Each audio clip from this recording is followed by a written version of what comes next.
నాకు కొంచెం పని ఉందమ్మా. ఈ రోజు నా ఆఫీస్కి రావాల్సిన పని లేదు.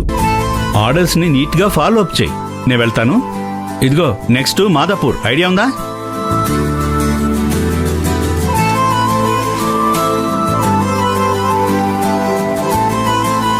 Yes, congratulations Akhila, you did it. త్వరగా వెళ్ళి కొత్త ఫోన్ తీసుకోవాలి. పాపం అఖిల, నీకు విషయం తెలియక ఇంత హ్యాపీగా ఉన్నావు.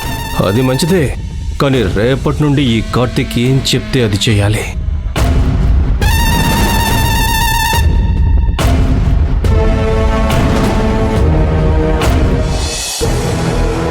ఒకసారి చెక్ చేసి ప్యాక్ చేసే.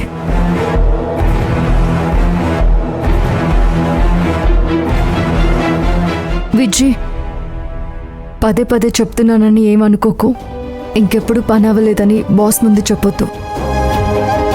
నీకు ఇబ్బందిగా ఉంటే నాకు ఇన్ఫార్మ్ చేయి, సరేనా? సరేనే, నా వల్ల నువ్వు తిట్లు తిన్నావు. యాక్చువల్లీ నాకు కూడా తెలియదు వసంతక ప్రాబ్లం ఏంటనేది. నాతో కూడా తను చెప్పలేదు. అర్థమైంది.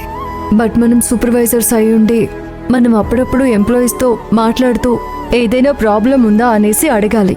అప్పుడే వాళ్ళు కొంచెం సేఫ్గా ఫీల్ అయ్యి ఇది వాళ్ళ పని అనే మైండ్ సెట్కి వస్తారు. ఎస్ బాస్, ఇకపై మీరు చెప్పినట్టుగానే చేస్తాను.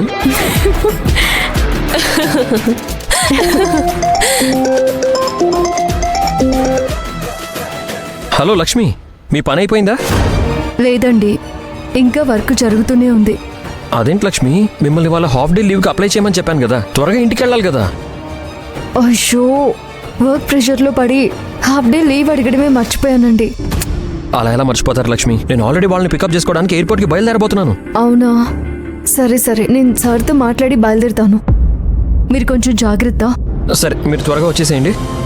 సరేనండి. Okay, bye.